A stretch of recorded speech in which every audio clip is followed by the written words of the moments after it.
27 departure frequency time will be 125.7. 25.7, thanks. Hey, welcome back to the SciFi And Friends podcast. I have a very special friend here today, Mr. Christopher LaTurner. Yeah.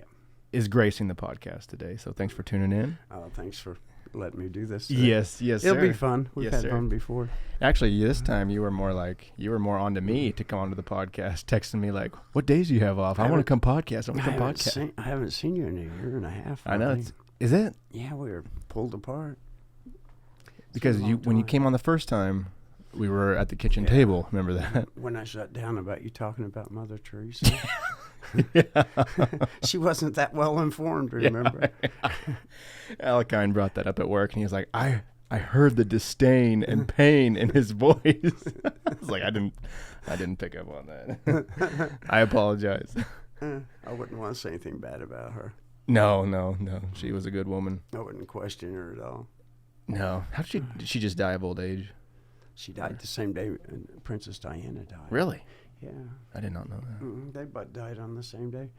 And so she didn't get a lot of attention, but she's old and she's from Calcutta. Third world country. She worked with very diseased people and fathom. And Well, wasn't like her philosophy or her ideology of life was what made her so amazing, right? To go through all that she was a Catholic. No, pain and stuff. She gave up everything to help other people, Right. which is pretty noble. Yeah, she was an amazing person. And you see quotes from her She's today. probably about that tall. Really? Yeah. She Reminds me wasn't of very like tall. Gandhi. Those people, yeah, that's where she came from. Right. That area. Yeah. But they were amazing people, different people. Whatever Yeah. you believe in, if you believe in it and you do it right, it's kind of cool. Yeah. As long as it's not for bad. Yeah. Wise sayings from LaTurner. LaTurner 101. That's the philosophy. Okay. Have you ever thought about being a professor? I'd have to go back to school. and Man, study you'd be English. awesome as a professor of philosophy. I would have to study English and That's what you'd study? that. You'd have to get a degree, literature or something. Yeah. Math. You'd Yeah. have to study math. Math would be tough. Well, it But just it's- isn't fun. No, not for us creatives. No. Sort. Well, I don't know. Maybe because we're not good at it. Well, I could be. Math? I think If you studied it? Yeah. Right. I just don't want to. It's just rules, right? It's just rules. Rules, I think. This is the order that you do the rule in, and then Mm-hmm. I don't know. When I watch like physics documentaries or something, and they show like this big equation, Mm-hmm. it's like, well, I don't understand how or why they're trying to solve this. Mm-hmm. Like, why doesn't that make Yeah. sense to them? You know? Yeah. Who cares? Yeah, That's what they I'm do. They care. They care, don't they? It doesn't make sense to me, but you know. I don't get it. So you enjoy working at the country club? It fits my hours. There's some very nice people there Yeah. that work there and the guests, and it's just what I need in this part of my life, I think. Is it more similar to like past gigs, like when you used to kind of work out in Laughlin? And No. Oh no, nothing like that. No, not at all. No, I've worked in country clubs before. I worked at Rancho de los Caballeros for a few seasons. They open up in October and close on Mother's Day. Oh, okay. And it's north of Phoenix, 22,000 acre dude ranch, and they golf and things like that. But Yeah. it's a little. I think they have a little bit more money out there. Yeah. But these people in Pittsburgh probably have money too. Oh yeah. But it's a nice no place doubt. for people like doctors and lawyers and people who have whatever Yeah. to go and just be in public and not be attacked by the public. I think Right. to have a little sense of privacy and still, Right. Not to be. Hey, you're the doctor. Hey, my Yeah. my shoulder hurts. Like, what Yeah, should I do? Exactly. Yeah. My dad had to put up with a lot of that. Exactly. It'd be like at a football game, my football game, and or Casey's, and he'd Yeah. be trying to film and watch, and someone would come up and just be like, yeah, my toe hurts. Yeah. And it's like, well, get a fucking appointment, you know? Nah. But I mean, you could, I guess, but you can't respond that way. He never did. It was always, well, try this, try that. Just Yeah. kind of give him the simple answer. And anymore, Google can give that to you, so. Yeah, I like Google. Mhm. But some people think, they're a bunch of snobby people that go Yeah. there. Well, there are people who like need their privacy. Like, right.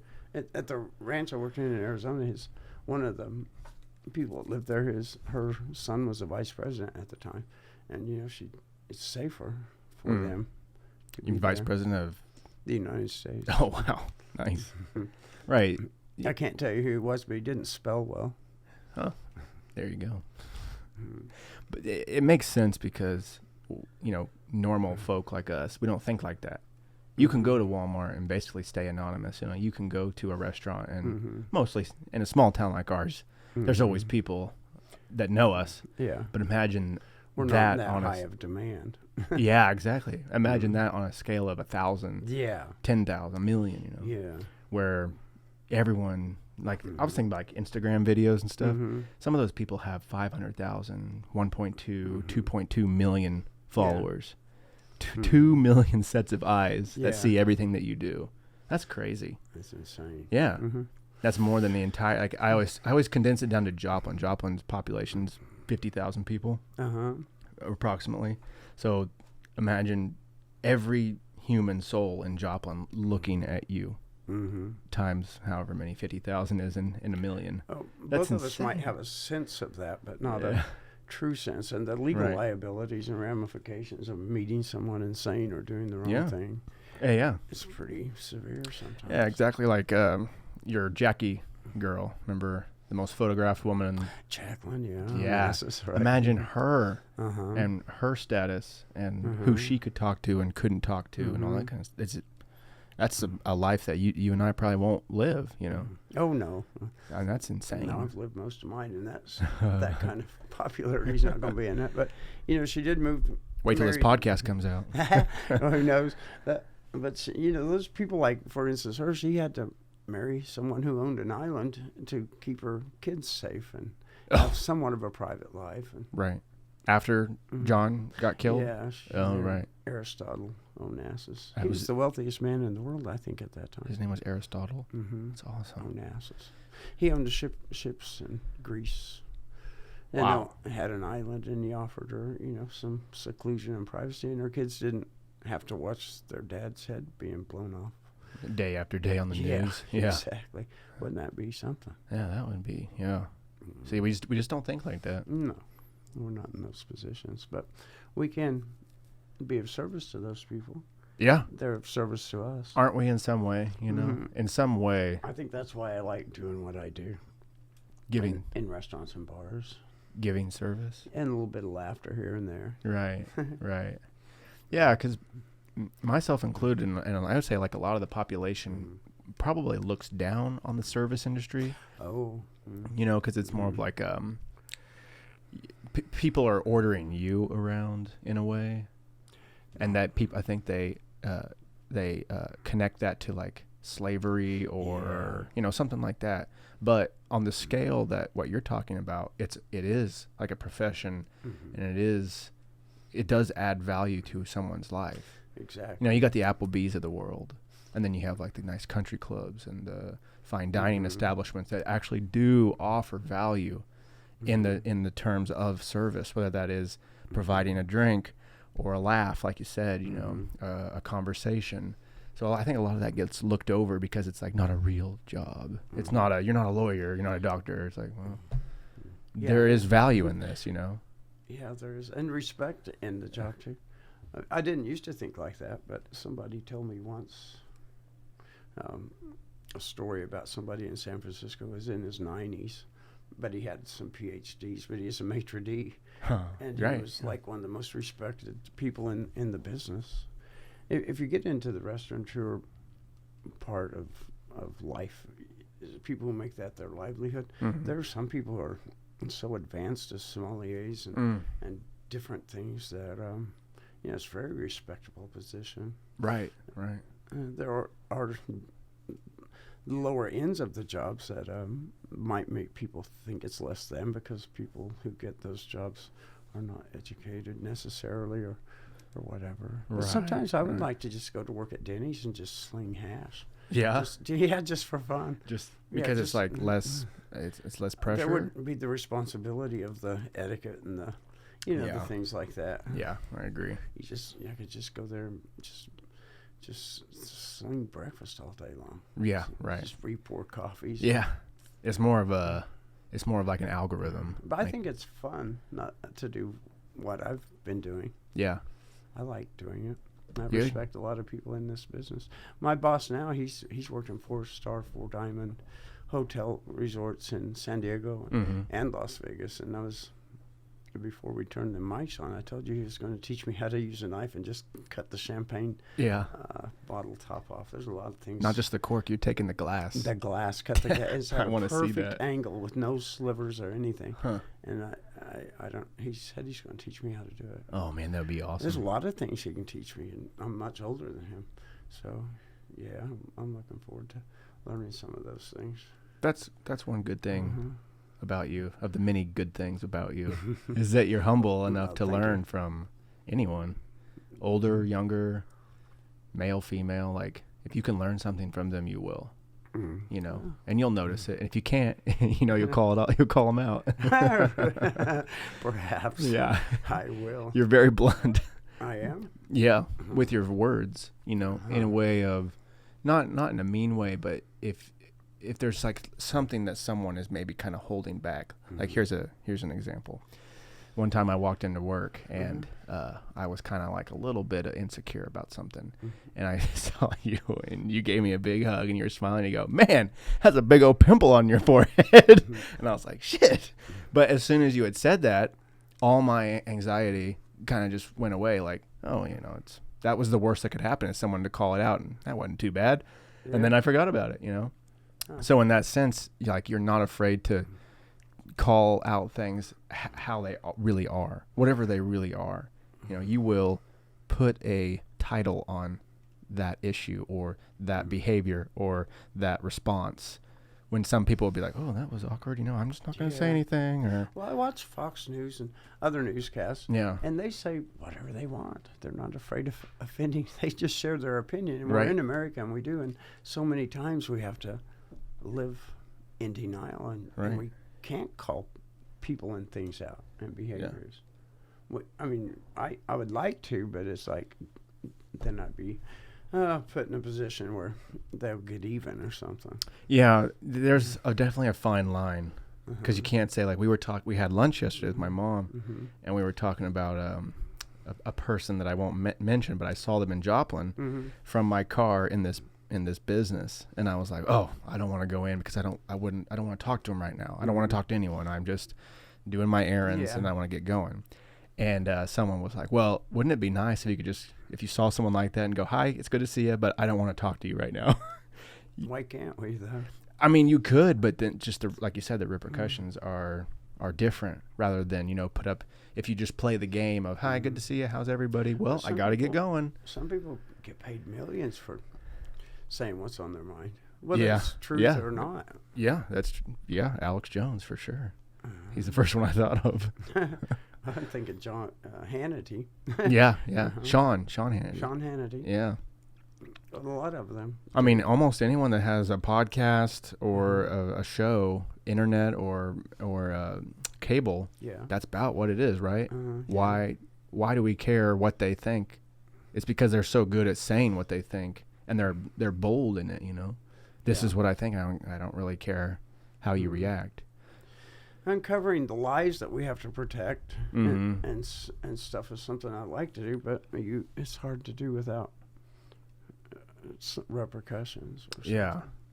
Well, I mean, the thing that I like about you just calling things out, no matter, you know, what they are, is that they don't, that it doesn't allow them to fester. It doesn't allow them to, like, kind of get out of control. It's, you took your flashlight and you shine it on the demon. You know, you don't pretend that the demon's sitting over there or not sitting in the corner. That's a good analysis right there. Yeah. I like that. Yeah. You illuminate what is there, and then it goes away. Sometimes like to be more like that, especially in a comical situation, like a comedian calling out people. Yeah. And and a lot of times in that particular example, the reason it is so funny, right, is because it's true. Yeah. And so this comedian's pointing out, like, I don't know, the idiosyncrasies of a marriage, and we all laugh because it's like, yeah, that does happen, doesn't it? The wife does act this way, or the husband does respond this way. Yeah. So I mean, comedy these days is great. Yeah. There's so much of it.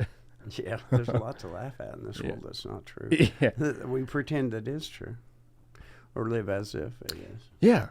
We have the internet. We have mass communication. We're all connected, yet there's probably more falseness or not truth than there ever has been before. But is there more truth than there ever has before? Probably. Yeah, probably. There's more of everything. Yeah, especially in my time. I was thinking this morning different things. Like I watched a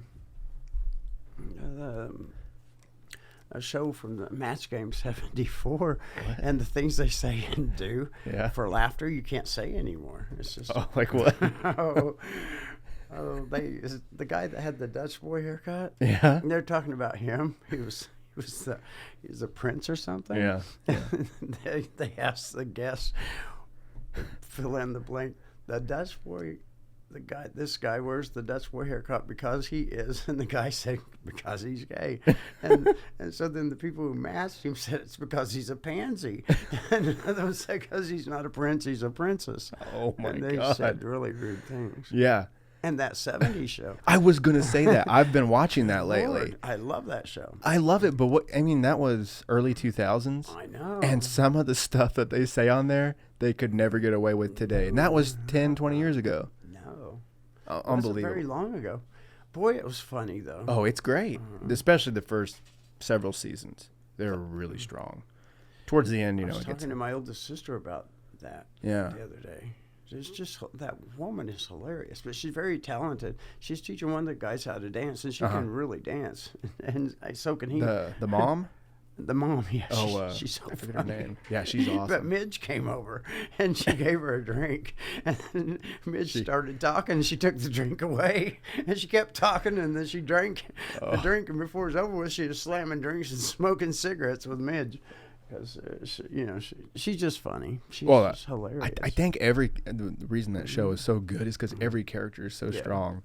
Like, I feel like I'm in the 70s, They're smoking weed in the basement. Oh, that was one of the best. The kid came upstairs, and they have the things on the wall, stationary, but the wallpaper's rolling. It's just, and he was trying to repeat what his dad was telling him to do for errands. And before it was over with, his dad was confused. Right. And it was just funny stuff. Funny because we've both been there, right? You've definitely been there. Yeah. Being stoned around my dad, like, oh man, it's so intense because you think he knows. You know he knows. You know he knows. If he's anything like my dad, he hammed up on it. Oh man, the hell are you doing in the kitchen? Messed with you. Yeah. Man, his eyes were like, they were just like staring through me.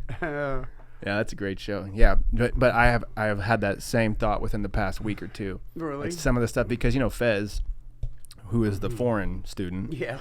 So first off, the jokes about being foreign and how like terrible foreigners are, and then his jokes about like where he came from and how poor he is from wherever he came from, and like those jokes alone, I'm like, okay, that's kind of, maybe you can get away with it, Yeah. But then I don't know if Fez is gay or not, but they allude to him kind of being flamboyant in certain ways, and it's like, man, I don't think you can do that today, You couldn't. But his character is so good. Fez and Steven, he's the best. Mm-hmm. The cynical, philosophical, almost like this Nietzsche, we're all gonna die type. They're just the characters are so strong. I love it. Which brings me to Roseanne Barr. Perfect. That show was so good, and then she did that on Twitter. Yeah. What do you think about that? I think she's a comedian. To cancel the whole show, though? I know. Off one tweet? It's the most watched television, the first ever of all times. Of course, there's more people watching TV now. Right. Of all times, that first show was the most watched ever, including football games and stuff. Wow, that's but it was a funny show. I mean, she's like my age now making fun of the world as it is. If there were pill bottles in the windows, she had to sell her house to her daughter to keep it. And oh wow, it's a funny show. She's a funny woman. It's funny because it's truthful, right? Is that why? Is because she is observing the reality around her in a truthful way, right? In her truthful, comical way. Right. I'm not very familiar with the show, but I think being she and Trump were, that helped. The world just really doesn't like Trump. The ones that talk a lot. The ones that are quiet are liking the money that he's making. Oh yeah, absolutely. So, the media's having a heyday with it, That kind of media. Yeah. Yes. So a lot of it was probably boiled down to that. Yeah. But I have a picture of the lady she was talking about, and what she put on her dissertation or whatever. It was something about turning the world Muslim. She came here. That was her tweet? Iran or wherever she's from. Yeah. No, it's what she wrote on her college destination. Oh, okay. And that she was going to take advantage of the United States freedom and use it against itself to bring everybody to Islam or something like that. We could. What? Is this a different girl? This isn't Roseanne anymore. No, this is who she's talking about. Oh. What was her name? I don't know. Is that how you spell it? Roseanne Barr? Is it tweet? Her name is Valerie Jarrett. So if you Google Valerie Jarrett and... Valerie Jarrett. American businesswoman. Now let's see what she wrote. That's what she looks like. Obama speaks to Jarrett and other staff. Yep, that's it. It's what she wrote in her Harvard thing. Maybe we won't be able to relationships with the Obamas. She's definitely in the Obama in with them. I'll just type in. Is it a dissertation? I think her college, whatever. Or whatever she wrote. Oh, here's Snopes. Snopes. Uh-oh. What is Snopes? Snopes is a fact-checking website. Oh yeah. Help change America to be more help change America to be a more Islamic country. Yeah. Let's see.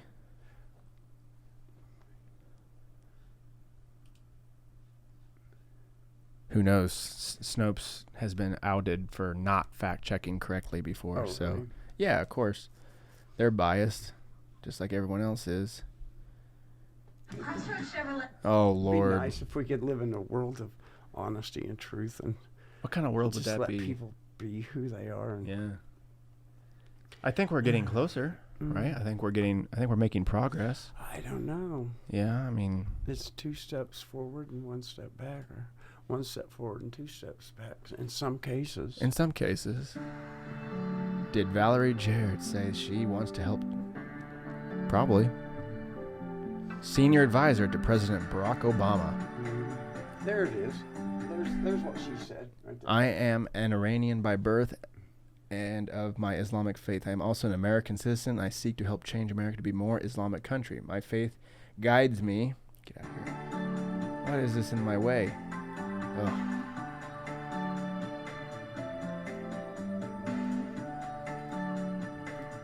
Good grief. There we go. My faith guides me, and I feel like it is going well in the transition of using freedom of religion in America against itself. Yeah, she sure as shit said it. Jarrett is not Iranian or Muslim. Well, she was born in Iran. Okay, so how does she not? She was born in Iran. I think her dad was in the service or something. I don't know. It says it shows up on right-wing blogs with no... The privilege of a lifetime to be able to serve our country. I mean, and who fucking knows? I mean, and that's what I'm talking about. Is Snopes is like, can you trust Snopes? Like, I don't know. I don't know. Oops. Yeah. How do this just all boils down to like what is truth, and how do we figure out who's telling the truth and who's not?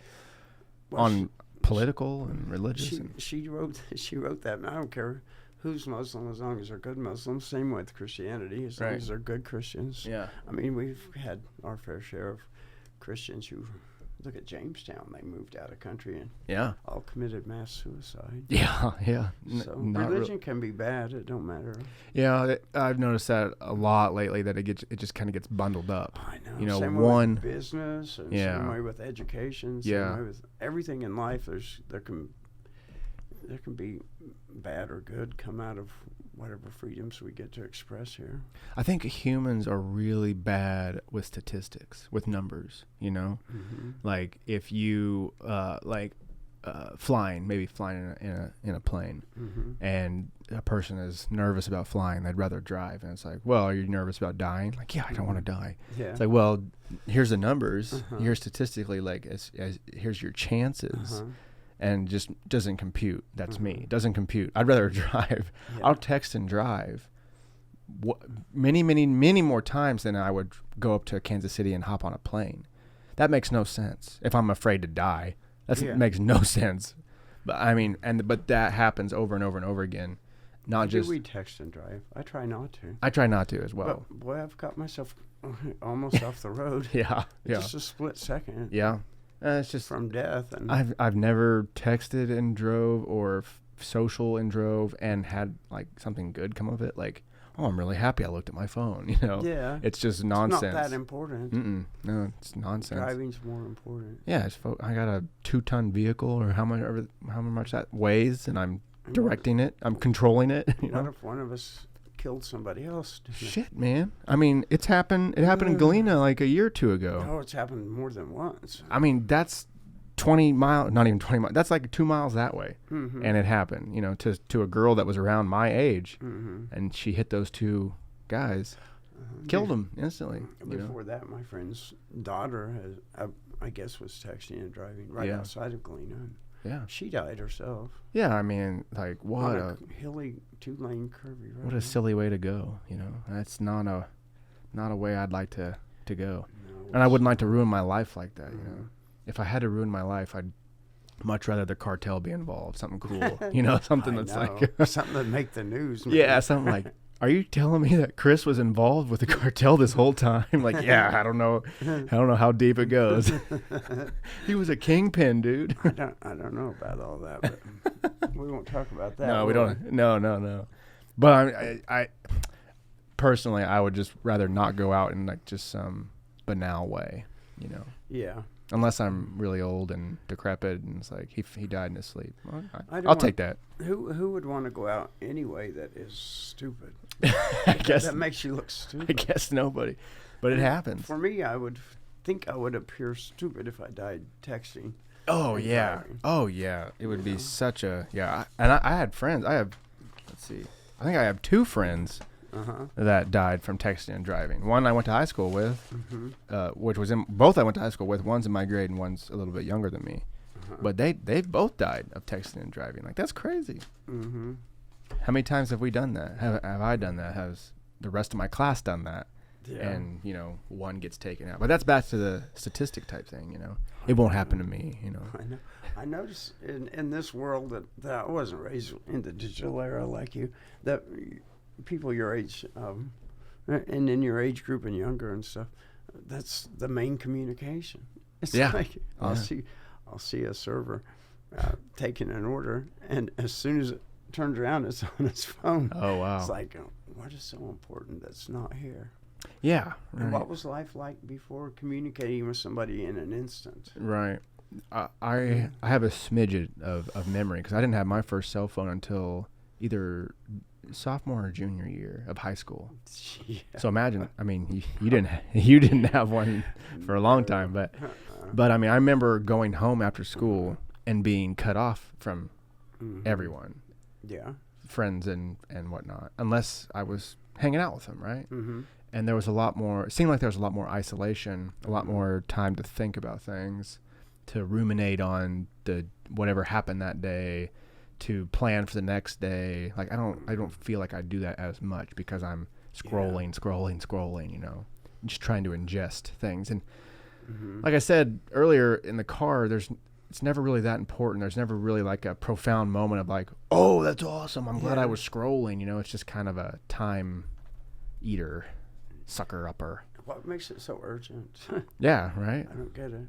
And there's times I'm driving and somebody's wanting to talk to me through text, and I'll call them, they won't answer. Yeah. It's like, he just texted me 2 seconds ago. Yeah. But I'm not going to text back when I can tell my phone what to do without holding it. Right, right. And talk show. So they'll just have to wait. It has to be. There's a really good article. Man, what was that called? I'll think of it here in a second. But it's an article that talks about how the apps are designed on your phone to keep you focused, to keep your attention as long as possible. So, for instance, the infinite scroll, like you could scroll for rest of your life, and you'll never get to the bottom. You know? I know. I feel like that sometimes. Yeah, well, I mean, that's how it's designed. I just give up. Like I was doing a thing with Elvis today, and it was going to all the way to his grandkids, and it started with his birth with his twin brother who was stillborn, and then it would go to this and go to that, and then you have to push skip, and you have to. It's like you would never get to the story they're actually advertising about. Right. It'd take forever, so I just stopped. Yeah, I mean, it is literally endless data, endless information. You know, the amount. I just think about this yesterday, actually this morning. The amount of I downloaded all these audiobooks, and I'm like, oh, I'm gonna be very well read man. You know, I'm gonna read all these books, and I start kind of looking at how long each book takes, and on average, each book is probably like 10 to 15 hours, like to listen to it. And I'm thinking, like, I have so many of these audiobooks that I think I'm gonna read. It's like if I listened for 8 hours a day till the end of 2018, I wouldn't even get through half of them. So it's like, okay, well, I've got to figure out priorities, especially, you know, like I can't listen to all these books. I only have a finite amount of time, and I don't get paid to listen to books. So like I have to figure out how to make money and you know, take care of responsibilities, and I have relationships I have to continue to kindle. And so, I don't know where I was going with that, but something about time. Oh, the infinite amount of time scrolling on a social platform, you know, it goes on forever. Sooner or later we have to eat. Right. Yeah. It has to end somewhere, but boy, it seems like never ending sometimes. But I mean, what do you think about Aretha, the Queen, dying the same day that the King died? You know, Ted Kennedy died the same day John died of the same John McCain cancer. On the same cancer? Yeah. Really? Just something out there. I don't know. Really strange occurrences in the real world. I know. John McCain did die. They had the same type of rare brain cancer. And then Aretha died. Have you been listening to any of Aretha's songs? What a great musician that she was. Oh, she was super talented. Yeah. And it seems so effortless. Yeah. She came from like a different generation, you know. Somehow she held herself. My generation. I know, but they just don't make them like like this anymore. Like the model that you're driving is special. It's like a '69, you know, Mustang. Like they made them once and then they never made them again. Or a pink Cadillac. Yeah, right. Like she had 3 kids before she was 18. Wow. I know. Had her first. But it was just like effortless. If you watch her sing, she had her tongue just kind of moved. Like she didn't care. It's like effortless. Right. Like there's no struggle. There's just Maybe not. That's the only peace she ever found in life, because her life wasn't that easy. Yeah, it Growing seems up like in Detroit, preacher's daughter. Oh wow. She had 4 kids, 3 before she was 18. But boy, she was certainly talented. Oh yeah. But she didn't behave as if she was that famous. No, she seemed to kind of keep low profile and her opinion and stuff seemed not to be what her talent was. Right. I had a lot of respect for wherever she came from to wherever she has gone in this life. No doubt. But she had a lot of hits throughout many decades. A lot of things going on, and she never stopped until this year. You can learn a lot from those kinds of people. Yeah. Because there's not that many out there, you know. No. So when they're there, you really notice them. No, she was out there. Yeah, that's for sure. Yeah, and and I don't know if it's the mass amount, the democracy of technology that, you know, like if you and I wanted to make a record, we could. It would suck. Yeah. Yeah. But it would be fun. But you know, back in the day, it almost seemed like the true talent rose to the top. You know, nowadays anyone can be popular but not talented. And then a lot of times people will confuse popularity for talent, especially within the musical world or the acting world or whatever. It's like, oh, this guy's in 10 movies. He must be really good. And you watch him, it's like, well, he's okay. He's not a Brad Pitt. He's not a, you know, I'm trying to think of my left foot, whatever that guy's name is. Forget who played Last of the Mohicans. What's his name? I don't remember. Dang it. Here we go back to Google. It almost, What would we do without Google? We used to have encyclopedias we'd go look up. Yeah, I remember my grandparents had the They had a encyclopedia certain collection. smell to them. Remember that smell? Every year you get a new yearbook to update what wasn't on there. Daniel Day-Lewis, that's who I was Daniel Day-Lewis. Yeah, such a good actor. Just top of the game right there. But yeah, I do remember that. And each one was a letter, right? It was like, this is A. This is the encyclopedia of the letter A. You know? All sorts of stuff, yeah. That smell. Yeah. As a child, I remember it. Because we get the whole thing, and then every year we'd get the yearbook. And Get like an updated version or something. yeah, I'd read it from cover to cover. You would? Yeah. I think that's a Try to. great idea, yeah. Just exposing your... Well, that's all we had. Yeah. We didn't have electric typewriters or anything. Huh. Back then, no computers, hardly any television. I remember the first colored television. That's what they called it. Your story about that. Curtis Mathis, because everything was black and white and a little circle. Yeah. I won't go into the story about it. Oh, please do. It's so funny. Really? It's so funny. You don't have to. It's a colored TV. So, Curtis Mathis console.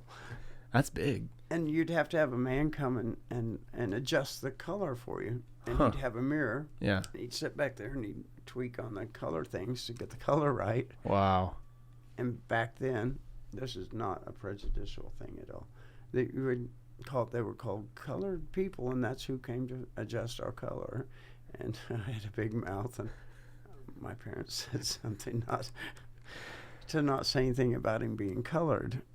Because I associate him being colored with TV. Right. Right. How old are you, you know? No, 4 or 5. Right. Not very old. Right. As I said, he's not colored, he's brown. And so I got in trouble for that. Yeah. That's not your fault, you know? I was always in trouble for something. Oh, I believe But it. that's they were really good people. But there weren't that many black people in our community, so I don't remember ever seeing one before. Yeah. A person who was That's black. And Galena. we called them colored then, Right. in the early 60s. Yeah. Yes, so there you go. Whether that little Love that. story. I love that little antidote. I'm afraid to say things like that because people will think I'm prejudiced. I'm not. It's just my experience I've had in life. That we're sheltered from a lot of what big cities and things had. Oh, sure. But well, I mean, then also kind of like what we've talked about already is that things aren't like they used to be in a lot of ways. You know? Not at all. Now we're all the same color. Yeah. Kind of. Yeah. We're all blended. Eventually, we will be. Yeah. Did you ever see that girl that National Geographic was like in the year 2100 or 2200? This is what most of humanity will look like. Yeah. Remember that? She was like fair skin or like it wasn't dark, it wasn't light skin. It was Kind of right Middle in Eastern. yeah, almost like a little Middle Eastern. She had really big eyes, big green eyes. Do I hear a cat in the background? Not a cat. That's a chicken. Oh, it's a chicken. Yeah. Okay. Yeah, they're right there. The chickens are right out the window. Right out the window. Yeah. No, I don't have any cats. I need some cats. I got mouse problems. But yeah, it was an interesting photo because I don't know. I remember if they had like some problems. I know. I just saw that. That's a big one. No, I don't know if it's a computer program that like took a bunch of human faces and kind of like blended them and like, yeah, if you took all these people and they had a child, this is what it would look like, you know, type thing. Who knows? What's happening is that, you know, right now is that technology like this, which is super, super powerful. This thing is super powerful. Can you imagine? Super powerful. But that's in the hands of third world country folk at this point. People that don't have clean water. Yeah. People that don't have never opened a textbook or something. They have a phone. A lot of them do. I'm not saying everyone does. But one of my interests is, what is that going to do to their communities, to their world? That's insane. It's going to change them far more than it will ever change America, because America, what I would imagine, is probably becoming more conservative in its ways of, oh no. I took her to lunch today. Oh, good deal. 55 light. She likes that. 56. 56. She likes that. But anyway, Where'd you go? Where'd you go to you're lunch talking at? about the digital age and what she can learn and what I've learned compared to what the new people are learning. It's just I can't imagine if I'd been brought up with this. Oh man, yeah. Can you? Oh, I can't imagine having a camera on my phone in middle school and high school, because I had camcorders. Yeah, I had camcorders. I can't imagine the shit that I would have posted and been so embarrassed. I would have 10 years later. I wouldn't have been the same person I am today. Oh, no way. Golly. But I think that humanity is limited no matter what. Like a human life, like I said earlier, is finite. Human attention, human intelligence, that's all finite. So, like in a lot of ways, people, especially of this time, are like, oh, these kids that are growing up now, they're going to be smarter, they're going to work better, blah, blah, blah, because they're being raised with this technology. I don't really buy that too much, because it's like, well, there's a lot of good qualities from past generations that these kids will never have. These kids, like my nephew, Kyan, he's 4 years old. He will never live in a world without the internet, most likely, unless an asteroid hits us or something. But he will not know a time before the internet. He will not know a time before phones and iPads. And I think that's valuable to remember how the world used to be, or really is. Yeah. Landlines. Long distance was a quarter a minute or something. Yeah. It's expensive to use a telephone. I remember you had to time yourself. Yeah. But this is more than a phone. It's just about everything. Have you... But before when Walmart, you don't remember probably, but I remember everything was made in America. Yeah. And now everything's made in China. Yeah. And now some things, even though we have this device, might be made back in America again, which I think will be good for our economy and for people who... You'd think so, right? Who don't perhaps, who do like working in that type of environment. Right. My mom's sister worked in a shirt factory for 42 years. Oh, wow. I guess she liked it. My mom said she was late every day. Every day. They fired her once, but she's so good at her job that they hired her back. Oh, wow. But for 42 years, she, sewed clothes. And not many people in America do that kind of labor anymore. No, and some people like it. They're cut out for it. Well, I was going to say, I think it offers stability. And that's the one thing that my generation does not have, is stability. We don't have steady incomes. We don't have a place to call our own. None of us really own our cars. Some of us do, whatever. But, the vast majority of us don't. People are still living at home with their families and stuff. And the older that I've got, and hopefully the more mature that I've become, I've noticed that things like that, where I used to be kind of down on a factory job, like honestly, a deep down opinion, I don't really want to work in a factory. I'm not cut out for it. I mean, neither. But I do see the benefits of what it offers. Stability, a schedule, constant income. Like you can build a life around those things. And a lot of times, what I do right now, an entrepreneur, it's like, I don't even know what I'm going to be doing next week, which is like exciting at the same time. Makes me anxious, so it's just different lifestyles. But I've come to look at something like a 9 to 5 or a factory job and go, I can see the benefits. I'm not going to shit all over that. Like, I understand you guys, that fits your lifestyle.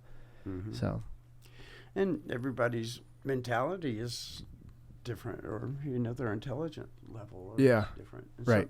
Some people are physically and mentally cut out for this, and other people are physically and mentally cut out for that. Right. Some of us are born into roles, and some of us have different roles that life has dealt us, and Yeah. so we just have to play different roles. And some of those roles have been taken away from us, and it affects our economy Yeah. and everything about it. And China's just making a killing over there in all their smog. Yeah, they are. Yeah. I mean, I'd like to see some of that stuff be brought back to America and yeah. have that American pride. Mm-hmm. I guess there was some big deal about Harley Davidson not even. Where they went to Vietnam? Is that what they went? Well, I think some of their parts were made not in America. Oh, I think they moved. Yeah, and I think they moved totally moved. Germany, maybe? somewhere else. Yeah. And then, because it It's was a an big American uproar. dream. It was a big, yeah.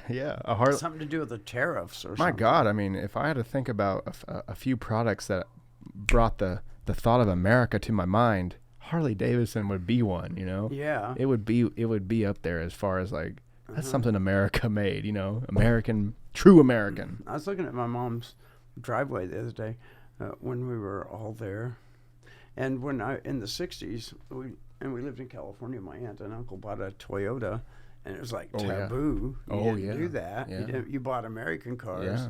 And I looked in our driveway, and half are Toyotas and half are Hondas. Yeah.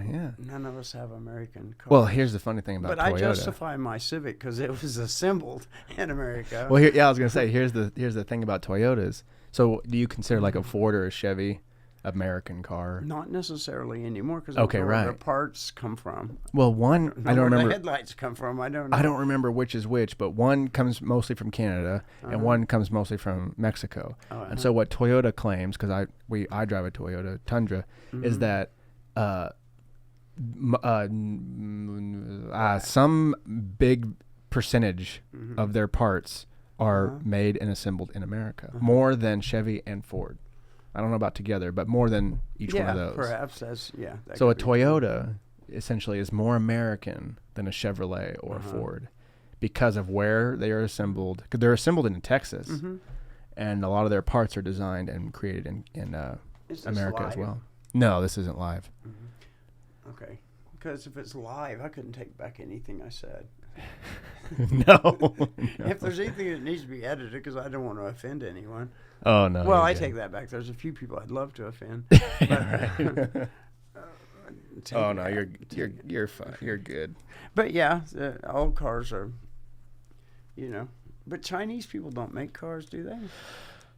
I don't know what they have to be driving Toyotas. It seems like the rest of the world drives They Toyotas, drive Lincolns. Mercedes. They drive the Lincolns. In China? Yeah, in China, all the wealthy people, they like the Lincolns. Really? Yeah. Let's Google that. What do Chinese people eat? No, drive. Are Chinese people really bad at driving? Oh, everything comes up as Chinese people being bad at driving. That's not. I want to see what they drive. What do people Drive in China. Yes. In mainland China, traffic drives. Well, you can't read Chinese. It's in Chinese. Driving in China, man. Well, I spoke to a Ford dealership guy. Yeah, what'd he say? The And big Ford he said domestic that the manufacturer. So biggest they have their own they SciFi or SAIC, Dongfeng, Fa, and Chang'an. Other Chinese manufacturers are Geely, Beijing Automotive, Brilliance Automotive. Yeah, so they don't.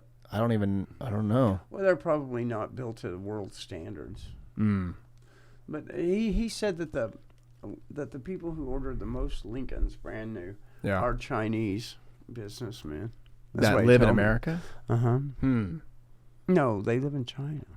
Can we ship them over there? Really? That's what he told me. Lincolns. I mean, I guess Lincoln's a pretty nice car. Oh man, that Continental they have out now is really nice. It literally reminds me of a Bentley, Oh, wow. and the seats in them are so everything about it's high tech. It's just out of my league. It has everything digital and electronic. It's just amazingly Oh, yeah. nice $100,000 car. Oh, jeez. But the doctor that I know Yeah. has been driving 750s all of his life, BMWs. Yeah. And this year He got a Lincoln. He got a Lincoln. Oh wow, Uh-huh. that's saying something. Yeah. But like ever since 2008, when they had the first off the housing market crash, and then the banks were failing, and then the car dealership or the car manufacturers were all wanting bailouts or whatever. Ever since then, it seems like the cars have been designed and being created to a really high standard. Yeah. Well, they have laws and goals. Yeah. And they have to be within emissions here in the United States. Their emissions have to be lower and lower every year to Right. get to a certain point. I remember reading about some sort of law or rule about every car has to have a backup camera. I think it's after 2015 or something. No matter Teslas are all electric. They're going to public market, I guess I heard on the news Yeah, yesterday. yeah. Or the owner's trying to get it to public market. I think they're trying to make a model that's affordable by the normal crowd that's going to a Ford lot or a Toyota lot or something. But they're all electric, are they not? Totally. I think so. My friend in Joplin just got one. It's Really? just a nice car. Dude, that is a nice car. And the doors go up. Like Lambo doors? Uh-huh. Oh, yeah. And it's just a nice car. It has little squinty headlights. Mm-hmm. It's just a nice vehicle. Just Yeah, they're excellent. super nice. When I was a PA in LA, I would, like, if we were interviewing someone, they would come to set and they would drop their car off, and I'd basically just valet it. Uh-huh. And it was, I don't remember the guy's name, but it was the guy that's off of Reno 911. Oh, yeah. The guy that wears the shorts. Yeah. It was him. Yeah, no. And You met him in person? Yeah. Oh, I thought he was working over in Montgomery County. No. Pulled me over and gave me a speeding ticket. No. He came in to do something for, I think it was Defy, and he had a Tesla, and I drove it, and man, it was nice. They got that screen. The touch screen's like this freaking big, It's my touch screen's like 10 inches or whatever, but that goes the whole dash, from top to bottom. What's the nice. steering mechanism? What do you mean? Just a regular steering wheel? Yeah, like you can manually drive, or you can do the whole self-driving thing. I don't know how to do the self-driving. I wasn't going to do it to his car, but How much do Teslas cost? like 100,000 or something. Oh, there's like Model X. There's here you go. 74,000, 79. That's a Lamborghini. But that's the Model S, yeah. That's a 2018 Model S. Well, I'd take it. So There's some prices over there. P1OD is 135,000. yeah, right. 100D is 100,000. But that's a sedan. MSRP is 135, but its mileage is 100 miles to the gallon. That's great. Fuck, that'd be awesome. That's the only kind of concern I have with my truck, is that it's awesome truck, but it only gets about, probably on a good day, 17 miles to the gallon. Well, gas is kind of cheap for us. I remember when it was Yeah. more than this a decade ago. Yep. Yeah. I was living out in Cali the second time with Kelsey, 2013, 14. Gas was $4. Yeah. Out there for a while, and I was driving the Explorer, and I was like, I can't fill up. It's crazy. Sometimes I think of things to ask you, but then I have to weigh it in my mind because we're on microphones. So You have that little filter up. yeah, I have to throw filters up. Is there anything mean we could say for a joke? Mean? Like what kind of I mean? don't You know. trying to make a mean joke about me? No, Oh, I wouldn't jeez, say man. anything mean about I thought you. you were gonna make a mean joke about I've me. never heard anybody say anything mean about you. I'm sure they That's have. an art and a delicate situation your parents must have raised you with, is to be. I'll tell you. Here's the key: is just never talk shit on anyone else. But you have. But no, I haven't. No, I haven't. You have to. You have to. But you just talk shit in the right time. Remember when you were talking about the new family? No, I'm just joking. shoot. I get you in trouble with your in-laws. If they listen to this, I'd be like, "You listen to my podcast? Oh my gosh!" No, they probably shouldn't listen to this podcast. The stuff I talk about. They'd be like, "I didn't know you were like that. You need to get." They out of do. That I don't know. That would be interesting to see how much they knew about me. I think they know that I'm eccentric. They know I like science and technology, and I have little weird interests. You're curious about Curious and everything in stuff, and life. ambitious in many ways. But they're from Galena, so they know a lot of things that you don't think they know. Oh yeah, that's true. That's true. Well, especially Susan, because because of her position, I think she Yes. gets a lot of information fed to her about the community. And that's another thing that I never really put a lot of value in until I got married and started hanging out with the news a lot more and realizing like, this is actually pretty valuable information to be living in this area, to be gathering it this way, you know. Because I always took the stance of not my problem, not my business, but information is really valuable, you know. It is. You know, what do people want? Why are people doing this? Who is doing what? Who is doing who? You know, all that sort of small town gossip. Like there's little pieces of diamonds and value in that. Not to be malicious and to use that information to manipulate anyone, but just to better navigate your surroundings. Exactly. You know. Awareness. Yeah. Who you talking to and why And they it's do. also interesting to know what people are actually capable of. Yeah. I mean, some people are capable of doing some very nice things. Yeah. Some people aren't. You got to know who you can trust. You know? Yeah. You got to know who you can put your faith in.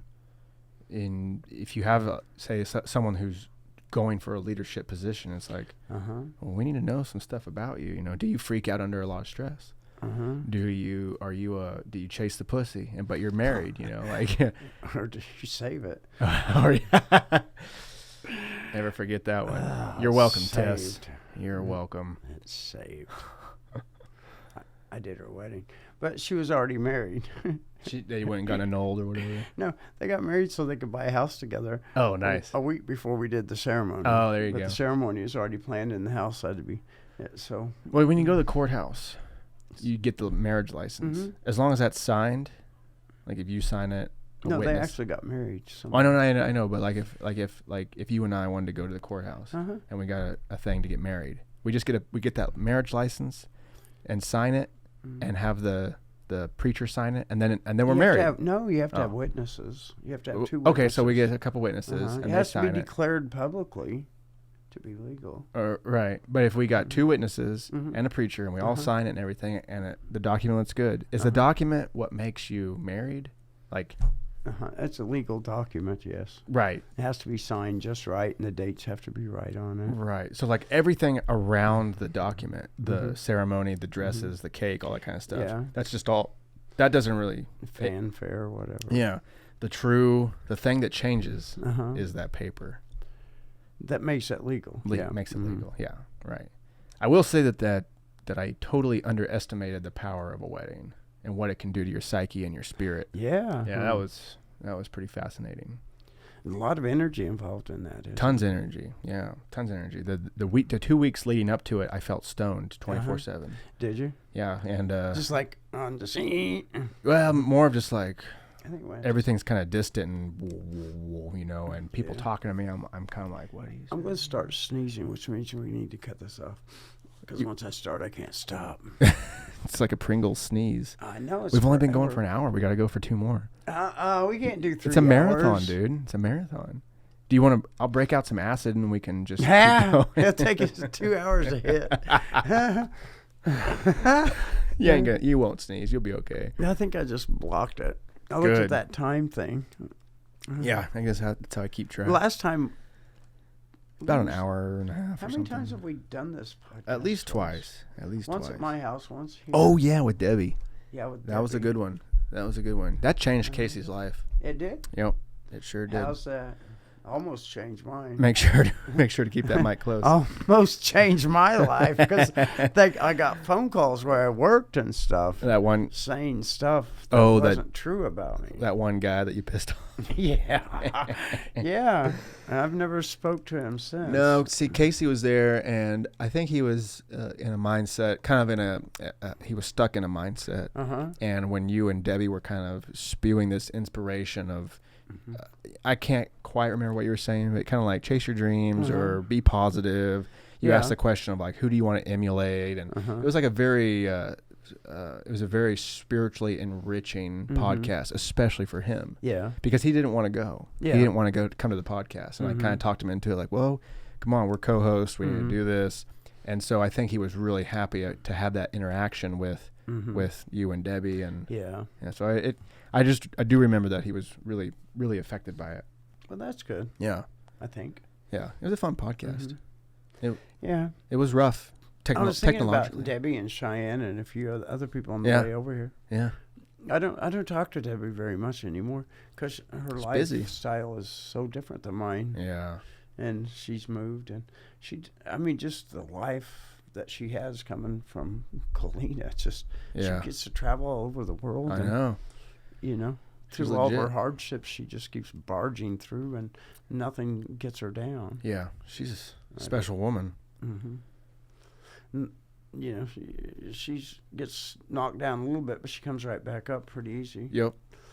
That's kind of the same with her son Grant too. You know, Yeah. Grant had a rough time, moved out to California, kind of did some stuff there, but ended up coming back. You know, so I related to that quite a bit. Yeah. And then he started his own business and had a child and everything. And I mean, like the thing I like about him is he fucking takes care of responsibility, but knows how to have a good I time. don't remember his dad really ever working for anyone else. Not really. Mm-hmm. So he kind of got a lot of that ambition from both of them. Yeah, I believe it. And Debbie and Dale kind of competed with each other. Really? In the sense of ambition, as who can, Right. I think it really helped because we were all raised with pretty much nothing. Yeah. And now everybody has Something. 5 things of everything. Yeah. And you attribute that to like hard work or just ambition or vision? A lot of things. Yeah. I think whenever you're raised sometimes without, you want to make sure you never live without anymore. Right. So, I've never done without, have you? No, I don't think. I was just talking to Colin. I was talking to Colin Crossland, and we were talking about our childhoods and just like how could we have had a more perfect childhood? Yeah. We had both parents that loved us. Yeah. I never thought, where am I going to sleep tonight? How would you like to not know what man's coming out of your mom's bedroom every Christmas? Every Christmas, I mean, Yeah. I don't understand. I mean, imagine How that would affect me. it would most definitely affect you. But that goes back to the whole stability thing. You know, if a child, especially a child, doesn't have some sort of stability, I mean, I feel like that's very damaging on a psyche, on a development. You know, that's many mushroom trips to figure that one out. Yeah.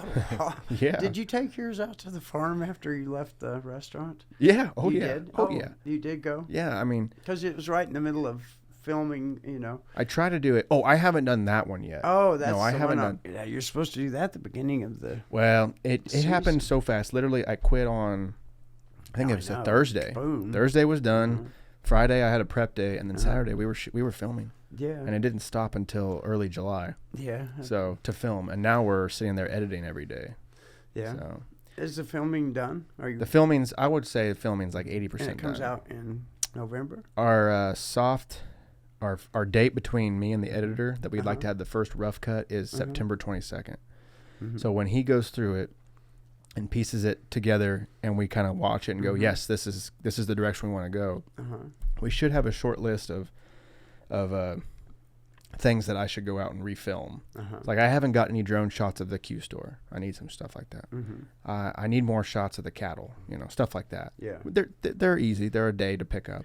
I need to start doing from that. the slaughterhouse. Can you go in the slaughterhouse? I've been there, yeah. Can you go in it? Yeah, I Will filmed the a USDA shitload. let you in there? Yeah. Because that guy has he likes his job. Wade?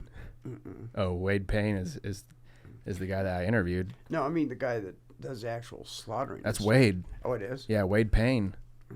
No, Because that's not. I asked if I could film a slaughter, and then I thought about it, and I was like, well, I really don't want to show that. This guy came from Arkansas, and he works in a team. And he likes what he does. Yeah. No, I mean, when we went there, they had had a slaughter the previous day, so there was probably 5 or 6 rows of cattle and bison hanging up. Yeah. They had probably 4 2,200 pound, probably about that much Wagyu cattle hanging up, and they were fucking huge. I thought they were. I thought those were the bison. They were bigger than the bison. Because they were so They have riddled strange with little heads, don't they? Oh, I don't know. They were totally processed. Oh, yeah? Yeah, totally. They were just carcasses sawed down the middle, hanging up in this freezer room. Got a ton of footage of that. So I wonder how long that's aged. I forgot. The Wagyu. Oh, I'd have to look at the footage. It's like 28, 30 days, something like that. I don't really remember. Yeah. We had a lot of fun serving that stuff. I did, yeah. We met a lot of nice people there. Yeah. Uh-huh. Yeah, I learned a lot about food and culinary and, like drinks and that world more than I ever thought I would, because Red Oak to me was a means to an end. It was, this is an easy job. It affords me 4 or 5 days off at a time, and I can make enough money to survive and thrive and buy my film equipment and do my stuff. But in the meantime, always that easy. No, it wasn't. But in the meantime, of the 5 years on and off that I worked there, it's just like you just started to absorb information about dining and food, and it's like I didn't even know this world existed. And for me, afterwards working in that liquor store, I learned so much about liquor and wine and just different things that all come together. That you left that place. You didn't like Macadoodles? Well, I wanted more privacy. Yeah. Than what I was getting. Privacy as far as like us being a server? No, people were coming in that appeared to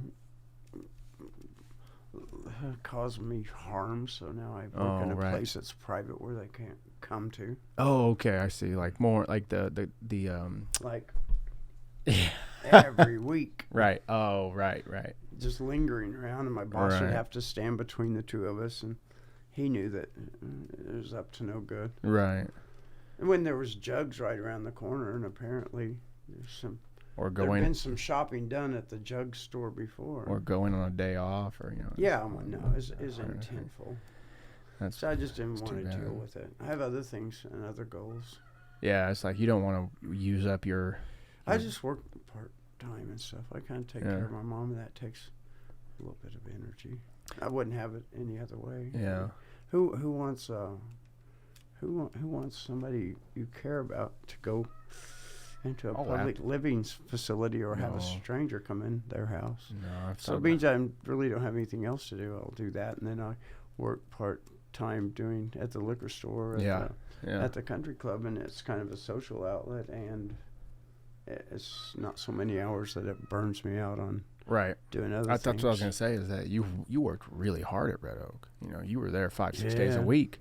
Early. You came in early and stayed late, and granted that you fucking killed it sometimes, making a G at night or something, but we did. but it was well worth it. Oh, I loved every bit of it. Yeah. But then they promoted some people that and the customers, man. The guests, they loved you. I miss them. The biggest players loved you. I miss them. They loved that truthfulness, that bluntness that I was telling you about. Like you weren't afraid to say anything. People would be like, "Did he just say that?" Or you'd be like, "Let me tell you a story about Laughlin." And they're like, "What? What? Who is this guy?" There's just something special about you. And the drinks. That was one thing, man, and it's never been replicated in Red Oak or anywhere. Is that the drink making that you did? You didn't really measure things. You knew it in your head, and it was just like you visualized it, and that put such a classic and uniqueness to each cocktail that you made. It's like you never had the same cocktail from Chris. And I'm not saying that they weren't consistent, but they were each just a little. They were each like a different type of snowflake. It was like, oh, this old fashioned. This is an old fashioned, but it tastes a little bit different. It's the same way with cooking. When I cook, I never measure anything. Yeah, right. It's just by feel. Just to perhaps to feel. If you're measuring drinks, you shouldn't be eating there. Right. I would. It's kind of embarrassing to. I know. Measure things as if you're trying to make money. Yeah, right. You're going for the flavor and the taste and what makes it alive. Right. And things, not for liquor cost. But the liquor costs were always pretty low. Right. I understand it's a business, and you gotta watch the numbers in a way, but not when you're spending $50,000 a night. Yeah. Let them have a little extra liquor. Yeah, exactly. Something special. That's why I always bragged on. It's like, can I get you another drink? And no, we'll get one on the floor. And I'm like, well, we're free pour bar, you know, like we don't really measure. We just kind of make our drinks. Are they still free pours? I don't think so, but I don't know. But I mean, when you were there and Shannon and everything was there, I know. you guys did good. I met Shannon's husband the other day.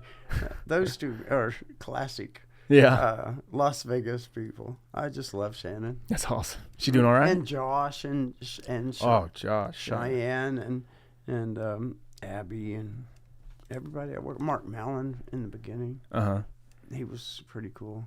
Mark? Oh, he was one of the. He was before me. He opened it. He was one of the managers. All of them were pretty fun until Yeah. there at the end. Then it kind of got some boring. Kind of a little hairy for you. Yeah.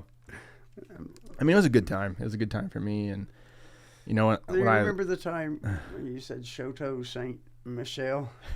I remember a lot. I remember when I first met you. You came in from that other restaurant. Yeah, I came. And I said Chateau Saint Michel, and you tried to repeat it. You were back like, to me. you go, what? No.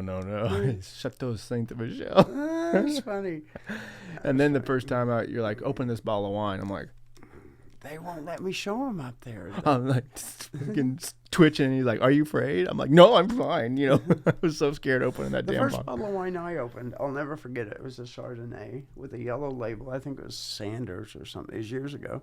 And I opened it, and I opened it, and of course it was cold and you know had Condensation. on the outside. And when I opened it, the back end, the cork stayed in my hand, and the bottle went sliding across that marble floor in that Did restaurant. it break?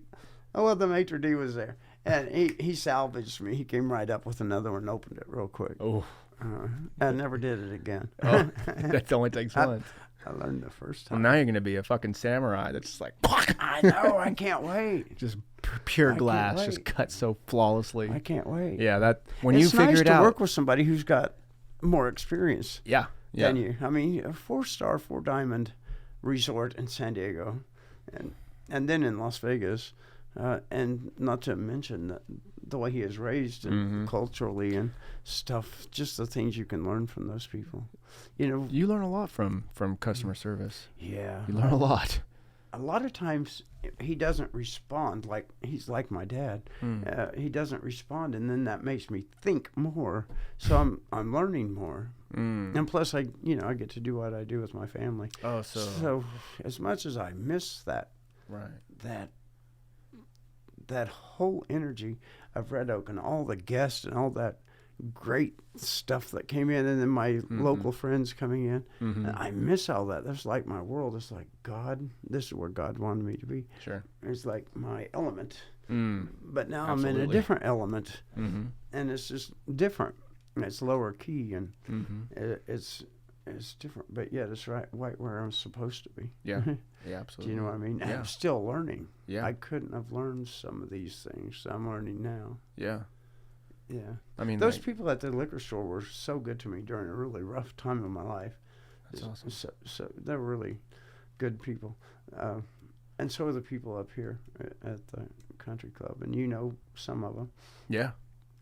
And so, all the goodness outweighs the evil people in the long run. In the long And run. I asked myself, why did this happen? Why did that happen? Why am I doing this? Why am I doing that? And, sometimes roles are picked out for me, and then I just have to persevere through it, and I learn a lesson from it. Meanwhile, I get to be doing what I'm doing. So they say life is what happens when you're busy making other plans. Yeah, you right. get it? Yeah, absolutely. Yeah. I've been guilty of that many times, where it's You just put one foot in front of the other and do one day at a time, and then eventually you realize, oh, this is what life is all about. yeah. I mean, so many times it's been like, especially for ambitious people, it's like, oh, well, one of these days I'm gonna get a nice car. One of these days I'm gonna get a house, and it's like, your wife's right next to you. It doesn't get any better than this right here. I know. It doesn't get any better, and you're missing it because you're thinking of somewhere in the future. And I'm not saying that having lofty goals and stuff isn't bad or good or whatever, but don't miss out on the moment because it doesn't get any better than that. I know. How could it be? Yeah, I mean, people just kind of overlook that, and I think, and not to paint my brother in a bad way or anything, but I think that's a lot of the reason why he went to Alaska. Is kind of maybe he was, kind of getting trapped in these grooves of thinking in a way, and he kind of needed to be shook up. He needed to be kind of broken down. He needed a little bit of character building. It's a life experience, but working, your brother took a job on a fishing boat in Alaska. What a life experience. Yeah. I tried to talk him out of it by telling him it's 7 men to 1 woman up there, but he wasn't going for it. I don't he know. goes, "That's why I am going." He never responded. Yeah, that's why I am going. There's not that many women up there in Alaska. I told him that. I go, "You know what the women are like in Alaska? Like their 10s are usually like a 4 here. So when you're in that sort of mindset, you're gonna come home and you have your mind blown when you see how hot our chicks are." Yeah. But I mean, not that's the only reason that he went, and I might be reading too deep into it. Maybe he needed to get out of here. Maybe it was he's going to get paid handsomely, I know some people that do that all the time for a living. Yeah. And it just becomes a lifestyle. I doubt that he will, but I don't know. We'll see. If it's good enough money, I could totally see him being seasonal. I think it's good money. I could see him being seasonal. Whatever they told him it is, I'm sure they're not exaggerating. Yeah. Seasonal's a great way to live anyway. I think I could see that living. happening. I could see him going up there and coming back with $60,000 and going like, well, I'm off for the next 4 months. Yeah. I like seasonal living. Yeah. Oh, that's such a great way of thinking. You're not committed to something from now till the time you're 70 or whatever. Yeah. I think that's probably healthier. It's more of like a native, like an Indian way, the Indians and the, I guess like prehistoric man, they lived seasonal. Yeah. They gathered the berries in the summer, and then they planted things in this time, and they saved up meat and whatever for the winter. Like they lived according to their means and according to the season. And I know we're not talking really about survival, but to apply that sort of thinking on a modern day, like where it's like, some people, most people, they know where they'll be in 5 years if they continue on this track, and you're going to be at work Monday through Friday. January through December. That's like, what if you kind of gracefully balance things and kind of moved in that way? Like you said, seasonally. And it seems more of a more healthy, more of an unorthodox way, but more in tune with who you are as a human, as an animal, but also as a person in a society. I don't know. Somebody's got to work 5 days a week to keep the lights on. Yeah. So. Yeah. If you do live seasonal, count yourself lucky and blessed. So. Well, I like seasonal living because usually you get paid more, so you can save back more. I just value my time. I want to do things like this. I want to do things like this is my writing laptop. I have screenplays I'm trying to write. I'm trying to pursue these things. Yeah. And to be trapped to doing something that I don't like is just, that seems like torture to me. Now, if I'm slaving away like I was in June, I loved it. I was up at 6 a.m. I was at downstream with a truckload with video equipment, and then I'd leave at 5, 6 o'clock in the evening, and I loved it. Every single day I was pounding that out. But that's because that's what I wanted to do. Yeah. It wasn't sustainable. Video production on set's not meant to be sustainable. Yeah. You have a time limit, but I mean, because it was something that I desired, it was. Well, you're very good at it, from what I've seen. Well, thank you. In every aspect, the audio and the visuals and everything. Yeah, I'm super excited to kind of put the whole thing together. I was surprised at how talented you were compared to what you did in high school. Yeah. For your football team. Yeah. That's a little slow. And that was my first one. Yeah. That was kind of a slow motion film, wasn't it? Yeah. Kind of delayed into the next. Yeah. Well, I mean, the way that I put it, even back then, because people kind of told me that, and I said, well, I didn't make it for you. I made it for the players. I made it for each one of those guys on the football team, because there were times where, if I could go back, I'd probably cut a little bit shorter. It's like a 2-hour film. Yeah. I'd probably make it an hour easy and make the whole film in there. I wouldn't keep everyone's interviews in there. Like some interviews were really bad. They didn't interview well. Some people didn't have anything to say. So I would have taken those out. But a lot of the game footage I was going to remove. Yeah. But I didn't, because it's like, well, I want the people I'm making this for are my teammates, and I want them to relish and the games past, So a producer, if I had a producer over my shoulder, they would have been like, the common person's not going to watch this. And it's like, well, I'm not fucking making it for the common person. But, I think that's you got to think about that kind of stuff. Anything I do artistic, like if I do a painting or something, if somebody don't like it, I get offended. Yeah. I'm mad, so I just don't show it anymore. But then other people just love it. Like I had a customer at Red Oak that just had to have this painting. It's in the foyer of their house now. That's and awesome. She's a cowgirl. Nice. You know who they are. And she just had to have it. And her husband says she walks out of the house and she just looks at it every morning and then starts her day with it. Whatever the colors do to her. Right. Do the same thing to me. Some It sort of generates some sort of life. But I can understand that feeling of, well, then don't look at it. Yeah, right. I didn't make it for you. Yeah. I don't need your nonsense.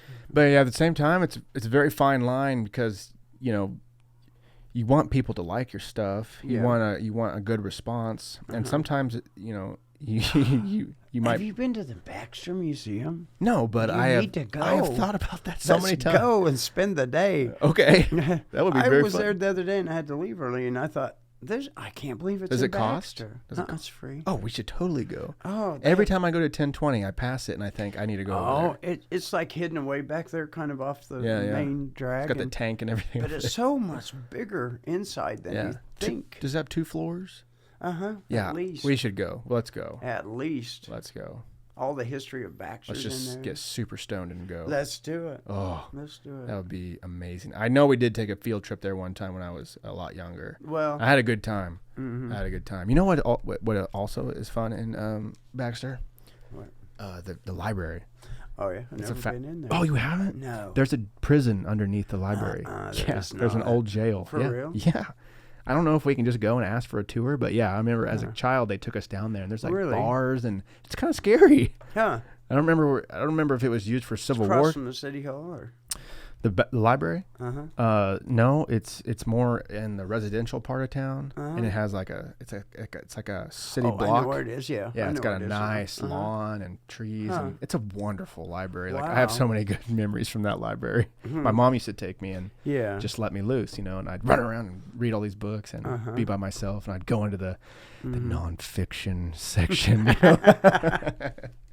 I mean, it was a good time. I love that place. Let's do it. I was thinking I have to go to the Baxter Museum tomorrow because I have a storage unit, and they're changing owners, and I have to go there and get my paperwork so the new owners, whatever. So I'm going to go there tomorrow, but I don't plan on. I wonder if they'd spending a lot want of some time. old newspapers because we found some in 1020. We found newspapers from 1939. I think they accept lots of things without any restrictions. There's a of wrestling giving it tournament back that's to you. being.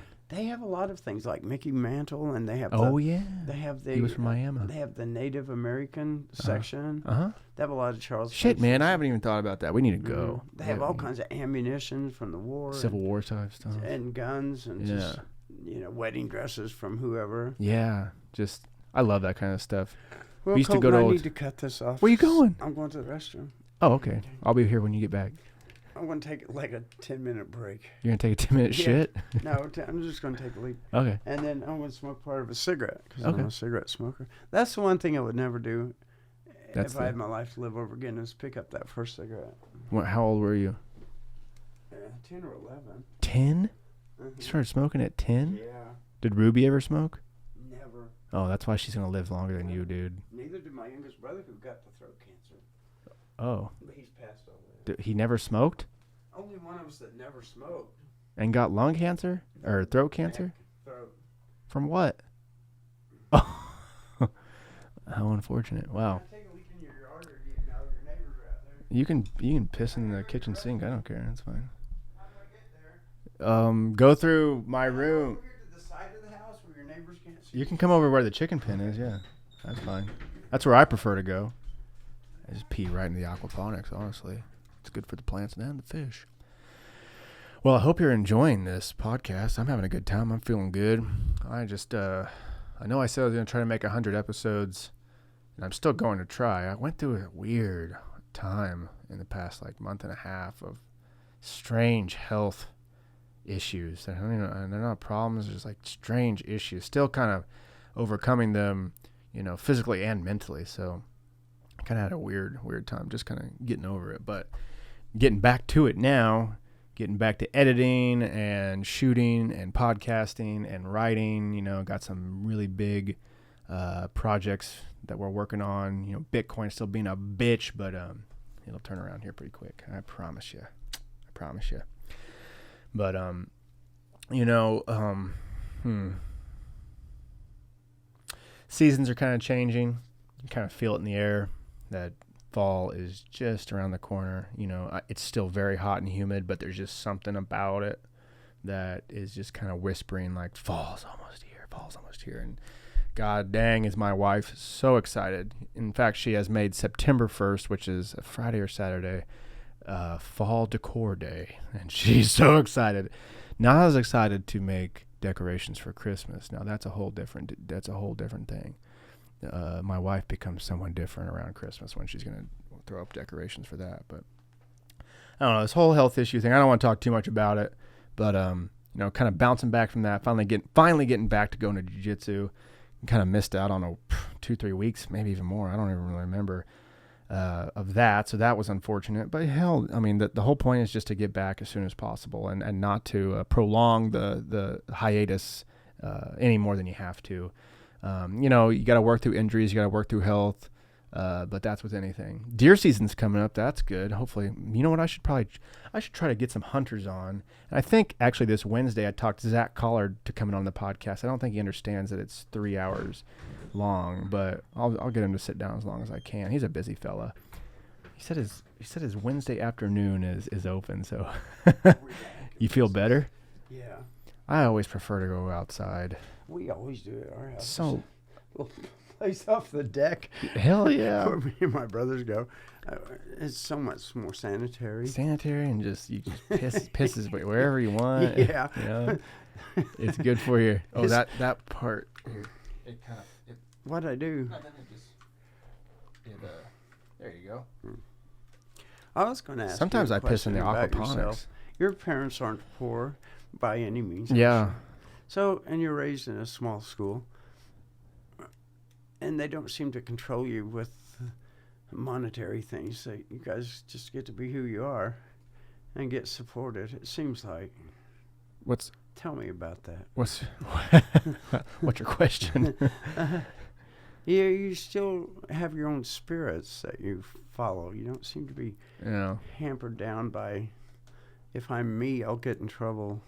Oh, and get cut off. I mean, for me particularly, it's just in my soul. That's just how, you know, my mom will tell you stories about growing up.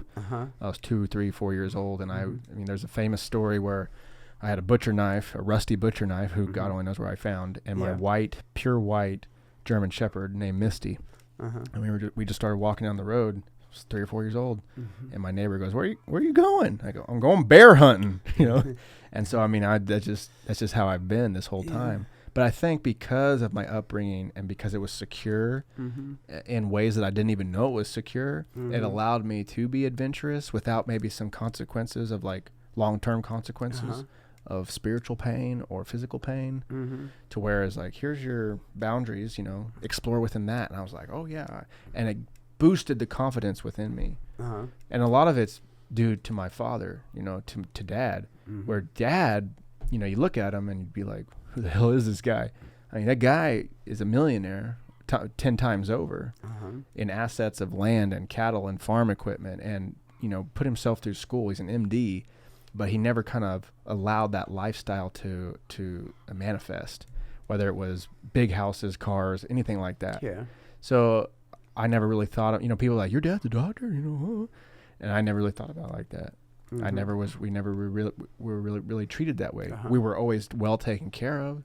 Christmas time, we were spoiled, but it wasn't like spoiled in a negative way to where you kind of lose sight of reality. You know, I still live in the world as everyone else does. You know, I try to understand how it all works and stuff. So maybe that's how. Is that a good answer?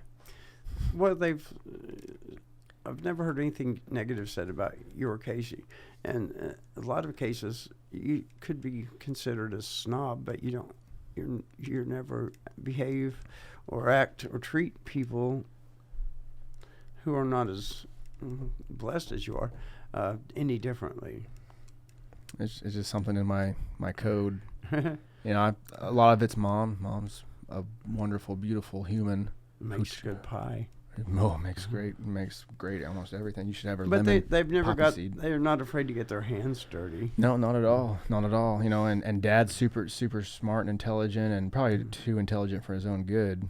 But I don't know. I mean, people are people, and I've always just had a really, really strong empathetic, like a really, really powerful empathetic feeling towards people. I could just look at them, and I kind of got in trouble with that because I don't look at people's age. I don't really see people's age. I just see who they are. Yeah. And that kind of got me in trouble when I was in high school around young women, younger ladies, But it was some of these girls that were like way more mature than their age, and that's who I was kind of hanging out with and going for. And it was kind of like, how old they are. And it's like, whoa.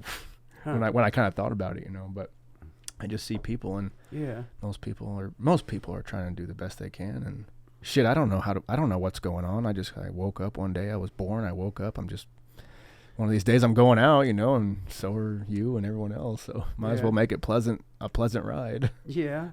So. Yeah. How else to do it? Why would I use my energy for evil? Why would I try to get in someone's way, and why would I try to manipulate or hurt anyone? I've done it before. I've been the bully. It doesn't feel good. No, it does not. It does not feel good to them or you, and it's never been prosperous. It's never been like, well, I'm better off because I hit him in the head, or I'm better off because I screwed him over and I got more money than he did. Or it was like, no, it's never worked out that way. I wonder who people who live like that. I wonder what keeps them going on and on and Probably on. just Some delusion. people thrive on that. Delusion. They just think it's going to turn out a different way. Psychological. Yeah, it's Deep-seated definitely psychological. Problems. Spiritual. Trying to make up for something. It seems like it always boils down to something like that, childhood trauma or, some sort of inner angst. You know what's interesting? Here's something I find really interesting is, I guess you'd call it transgenerational sin, maybe. So like, you ever heard like the sin of your fathers? So it's kind of like a thing where, say your great grandpa, so several generations back, he struggled with this thing. He struggled with gambling. And then his son picked up on that genetically, and he struggled with gambling. And then it kind of goes on, and it's like, I think a lot of our problems that we deal with, it's not even my problem. It's just my great grandpa hit the domino, and I'm dealing with it. It's like I don't really have a problem with gambling, but I do. Where the hell did that come from? But I always find that pretty interesting because it's like, well, do I blame Grampy? No, not really. It's my problem now, and I just kind of have to deal with it and wade through the waters, and wherever it came from, whether I brought it upon myself or someone else did. I always find that kind of fascinating. Yeah, I often wonder if things are genetic or if it's the way what you're exposed to in life. Definitely has to be some sort of balance to it. It's like Michael Jordan has the potential, the genetic potential to be an amazing basketball player, but what if he was never exposed to basketball? What would have happened? Exactly. I don't know. He wouldn't be selling shoes or anything. Probably not. But maybe. But would he have become great no matter what? Would he become great an accountant? I don't know. We'll never know. I don't know. But he became a great basketball player. So. Oh, it's fun to be curious, isn't it? Yeah. Sometimes when the evil things or evil people get involved in me or somebody that cares with life, I contemplate where they come from and why they do the things they do. And by the same token, people who give, which there are a lot of people who just give unconditionally, I wonder about them, so I contemplate.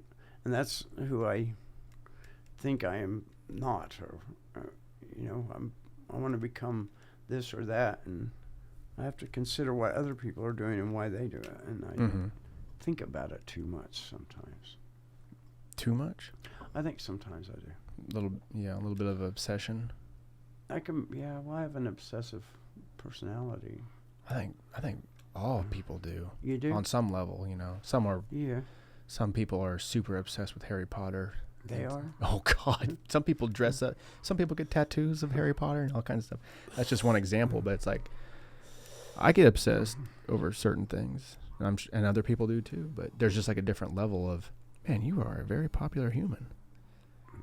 Now you got Bill Clinton calling you. Bill Clinton is what Bill Clinton is, but one thing I like that he said is, "Them dogs don't hunt." Oh God! What was he talking about? Oh, we're talking about somebody's idea about something that's supposed to work governmentally. He was raised on the welfare and stuff. Right. Crazy. Have you ever read a James Patterson book? Never. But you know who he is? Uh-huh. I bet Ruby has. I've met James Patterson. What, really? In Arizona.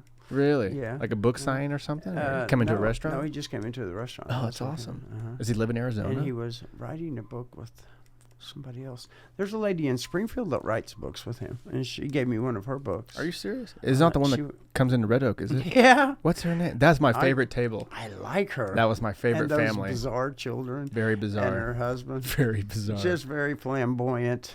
I love that family, and I told them one night, I said, "You are my favorite table to wait on." They had this thing that almost no other table did, but it was like this. They were always so They were always so positive with one another. Positive. They were always complimenting one another. And then when I set the food down, no fucking matter what, this is how they responded. It looks so good. Oh, I cannot. It looks delicious. I can't wait to eat it. Every time. They were so Every time.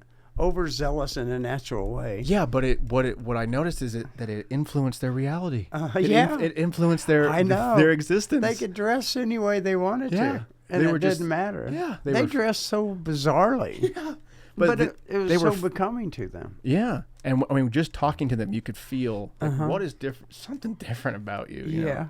They were free people, and I really envied them in a lot of ways. I think they hit a lot of jackpots with that attitude. I believe it. I believe it, dude. Yeah, she was so funny because she and her daughter would come in. She's still good.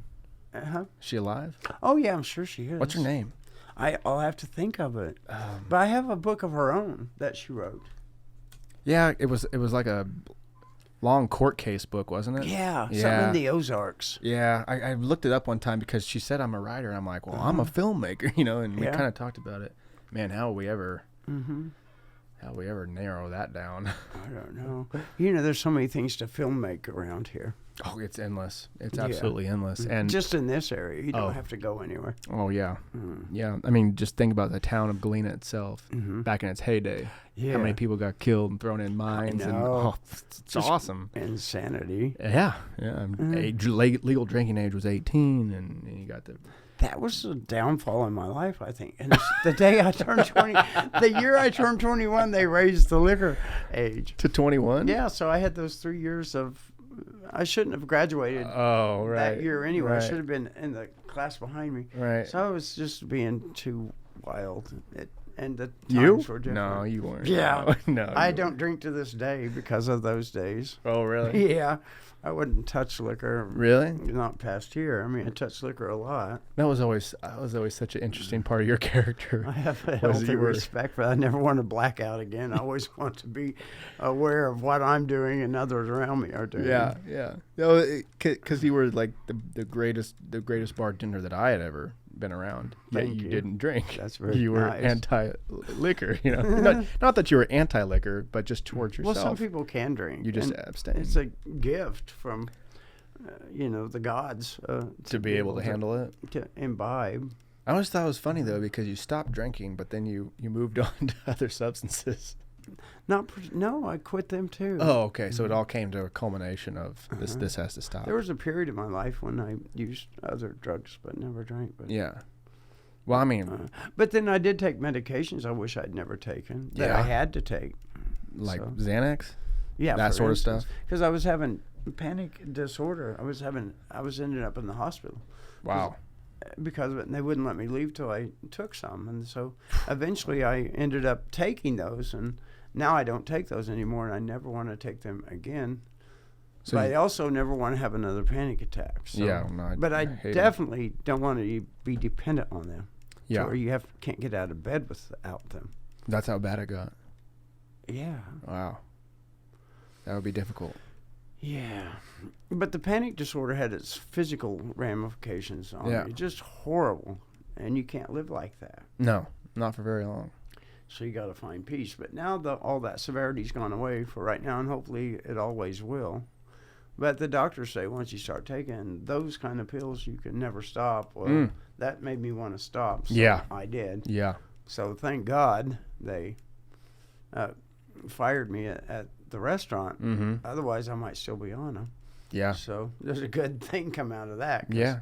I really tried desperately to not take antidepressants and other drugs Yeah. for a few years, and I just struggled with it. And finally, I ran out of insurance Oh. for a 2-month period. Oh. And so I got no medications, no doctor visits, nothing. And I just decided then to quit, and it was hell.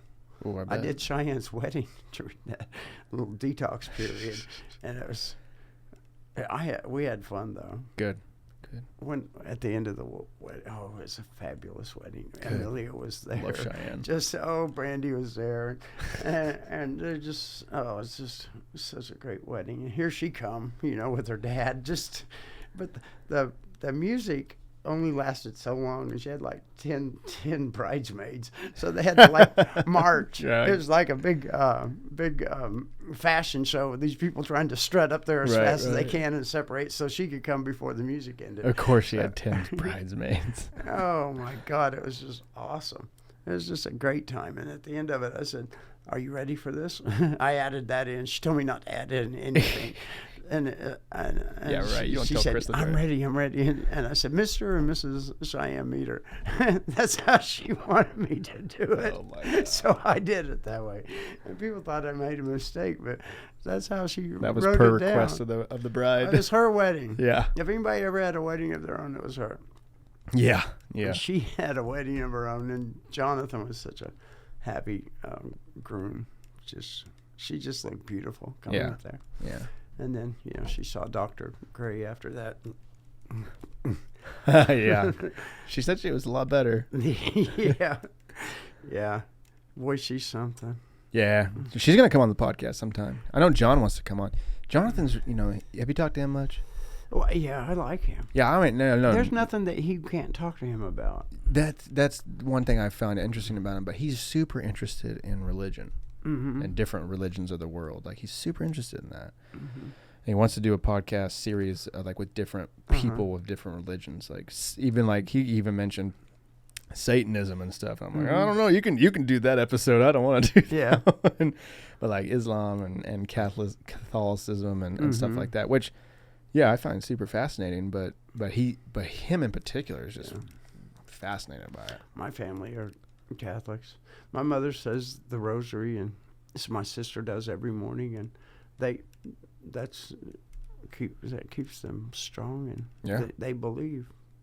There's such a misunderstood religion. Yeah, for sure.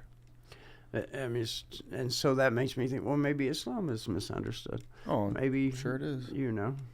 But I've never gone to a Catholic service or to a mass, and they've said anything bad about another religion ever, which makes me attracted to it. Yeah. And every time I've gone to a different type of Christian religion, they talk bad about us Catholics. Oh, yeah. So it makes me not want to go back. All the Protestants? Protestants. Yeah, Protestants. Mm-hmm. Yeah. That whole part of history is pretty pretty interesting. Yeah. Protestants and I guess it's Catholics had a big war or something, right? Well, there's the Catholics. Yeah. And then the King James wanted a divorce, and you couldn't get one, so then he rewrote the Bible. It's a King James version, and then they started all those Protestant religions from there. Yeah. Protestant meaning protester, right? Protesting against the Catholic religion. Yeah, so strange. And but really interesting. Sometimes get that totally confused with it's not even Christian to be Catholic. It's not? Oh, yeah, we're Oh, Christian. okay. Oh, that's what they're confusing. Yeah, they're confusing it right. with that. Yeah, yeah. My mom, growing up, because I asked her, like, why aren't we Catholic? Because there's a lot of Catholics around here. Our neighbor was Catholic. And she was explaining that Catholics focus too much on Mary. Is what that was her problem. They weren't focusing enough on Jesus. I don't know. That's just what she told me when I was growing up. It's like, no, it's not so much about Mary as it is about Jesus. So about the story of Mary and Jesus together, or any of the apostles or saints with Jesus. Yeah. A lot more saints in Catholicism. But it's not the saints, it's the relationship with Christ that makes it sacramental and things like that. That's interesting. I always found that Catholicism was much more closer tied to like psychedelic experience or a mythological experience. You know, the mother of the Savior. You know, New Orleans is where, they got all that tarot card reading and voodoo dolls and stuff. All that came from the Catholic religion. Oh, wow. Really? Yeah, they're all Catholics down there. Instead of having counties, they have parishes. Huh. Named after saints, typically. That's interesting. I wonder if there's a documentary about Catholics. I'm sure there's a lot. Oh, there probably is, yeah. Man, I would watch it. Yeah. You know Alex Gibney? No.